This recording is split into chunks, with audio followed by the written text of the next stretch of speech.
antes da gente falar sobre o 7 de setembro, a gente vai para nossa entrevista do dia aqui. Já está conosco aqui, Ana Karina Castro, o Pablo Lins, que é presidente da SEAB, aqui no estado do Rio Grande do Norte. A SEAB, que é a Companhia Estadual de Habitação e Desenvolvimento Urbano, para falar sobre regularização fundiária. Problema grave, histórico, crônico aqui em Natal, no Rio Grande do Norte.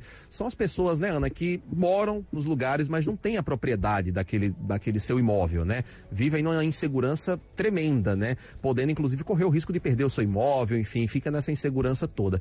Então vamos conversar sobre esse assunto aqui com o Pablo Lins. Boa tarde, Pablo, seja bem-vindo. Boa tarde a todos que nos escutam pela 98 FM.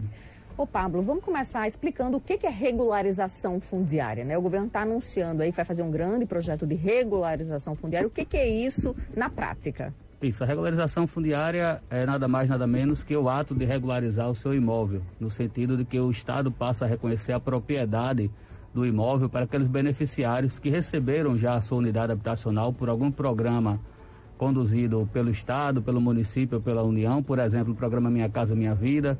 Quem já recebeu anteriormente o programa Promorá, que foi subsidiado pela antiga Coab, RN. Tem gente que recebeu o imóvel do Minha Casa Minha Vida e não tem a escritura? Isso, tem sim. Tem gente que recebeu o faixa 1, Minha Casa Minha Vida, que é aquela unidade que foi doada pelo Estado, pelo município, e até hoje só tem um título de posse e não tem a escritura pública.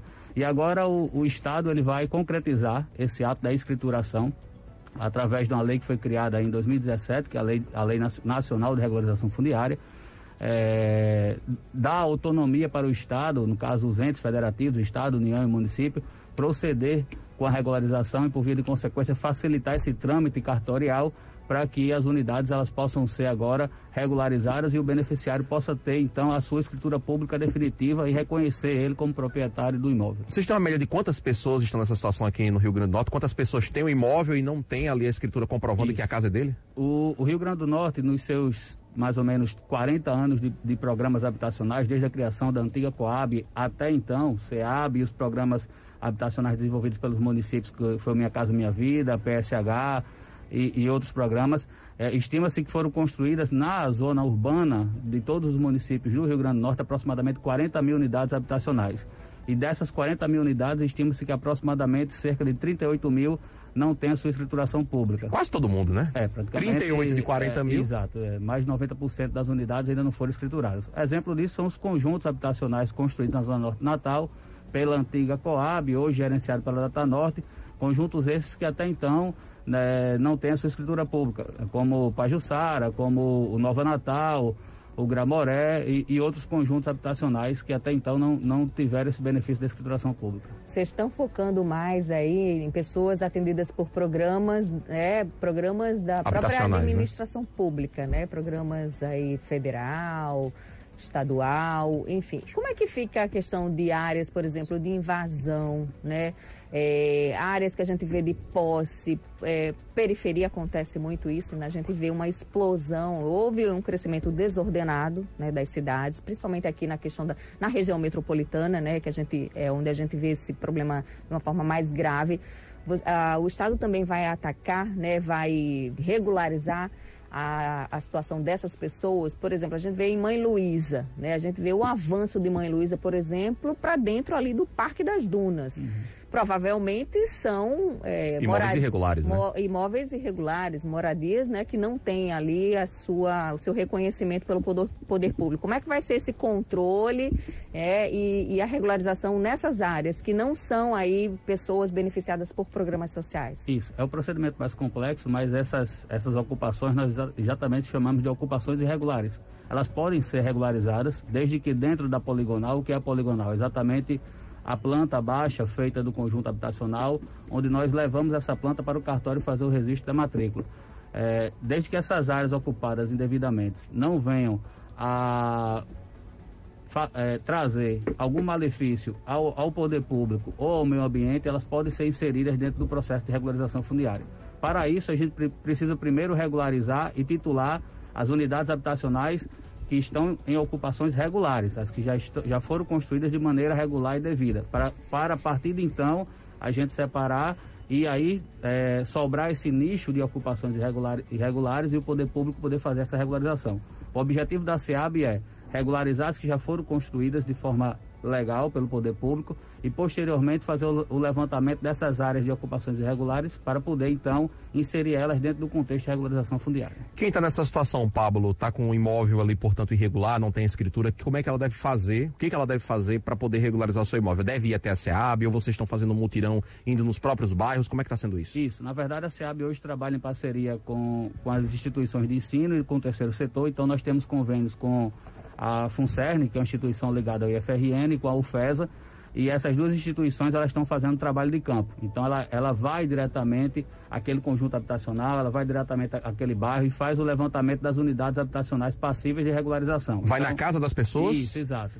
O projeto em si ele consiste exatamente em identificar casa a casa, até porque cada casa tem hoje sua peculiaridade. Então a equipe de campo subsidiada por essas instituições de ensino, elas vão casa a casa, faz o levantamento da poligonal do bairro, ou seja, faz o levantamento da área a ser regularizada e traz para a SEAB para que o setor de regularização fundiária da SEAB possa dar continuidade a esse procedimento de regularização fundiária. A pessoa tem que pagar alguma coisa? Não, o custo do procedimento de regularização fundiária para o beneficiário ele é 100% gratuito, inclusive o registro cartorial.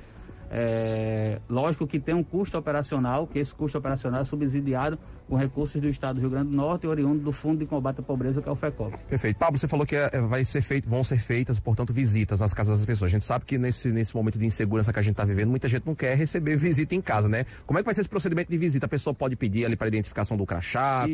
A pessoa vai estar fardada? Para a gente esclarecer também aqui, para a pessoa saber quando vai estar recebendo a visita na sua casa, né? Inicialmente é feito um trabalho prévio de comunicação, feito comunicação via geralmente conselho comunitário, associação de bairros, e nós, além dessa comunicação via conselho e associações, nós fazemos a comunicação por meio de carro de som, faixas e por diante, informando da realização do projeto. Na ida a campo, casa em casa, a nossa equipe é identificada com a farda do projeto, da regularização fundiária, assim como seus crachás, ou seja, somente vai bater na sua porta informando da ação de regularização fundiária alguém com crachá da Companhia Estadual de Habitação ou das entidades que trabalham em conjunto conosco, que é a UFESA, a Universidade Federal do Semiárido, ou a FUNCERN, que é uma fundação ligada ao IFRN. Você falou aí que parte dos custos vai ser bancada, subsidiada pelo Estado com recursos do Fundo de Combate à Pobreza. É aquele fundo que a gente paga no valor do combustível? O valor do combustível, a gente já paga uma taxa a mais, não é isso? É uma das fontes de arrecadação do FECOP. Né? Exato. O FECOP é um fundo que é direcionado exatamente a atividades vinculadas à parte da assistência social, à parte da habitação, à parte de saúde, e é destinado um percentual do ICMS para esse fundo. E sobre o ICMS tem algumas alíquotas que são destinadas como combustível, como outras alíquotas que são destinadas exatamente para o FECOP. Do FECOP, 2,5% desse FECOP é destinado para as áreas de habitação de interesse social. E uma das áreas é a regularização fundiária, e aí é destinado recurso para o projeto. Perfeito. Além desse programa de regularização fundiária, falando ainda em habitação, a Secretaria também está lançando aí, anunciando o retorno de um programa habitacional que é o Pró-Moradia, não é?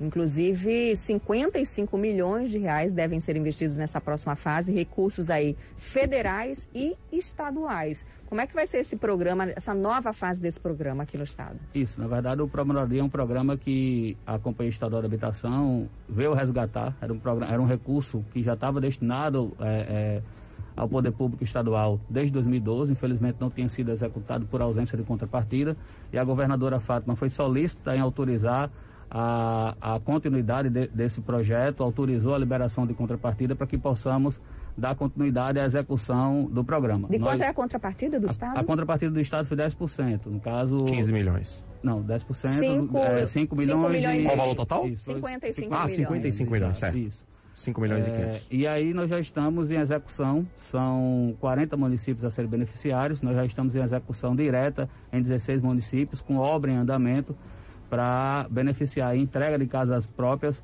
a pessoas em vulnerabilidade social no estado do Rio Grande do Norte. Serão 765 unidades habitacionais construídas, unidades habitacionais essas que atendem hoje o padrão do antigo Minha Casa Minha Vida 1, que hoje é o Casa Verde e Amarela, e para a gente está sendo um grande case de sucesso, porque os programas de construção de habitação de interesse social no Brasil como todo está parado, E o Rio Grande do Norte é um dos poucos estados que está ainda em execução com essa atividade de programas de habitação de interesse social. Vamos atender aí 765 unidades, que vai atender um montante de aproximadamente aí 4.000 pessoas no patamar de cada casa atender no mínimo 5 pessoas pelo núcleo familiar. Legal. Agradecer aqui a Pablo Lins, presidente da Companhia Estadual de Habitação do Rio Grande do Norte, pela entrevista, pelas informações. Bom trabalho. Obrigado, Pablo. Obrigado pela atenção e a SEAB está à disposição para melhor atendê-los. Obrigada, Pablo. Sucesso.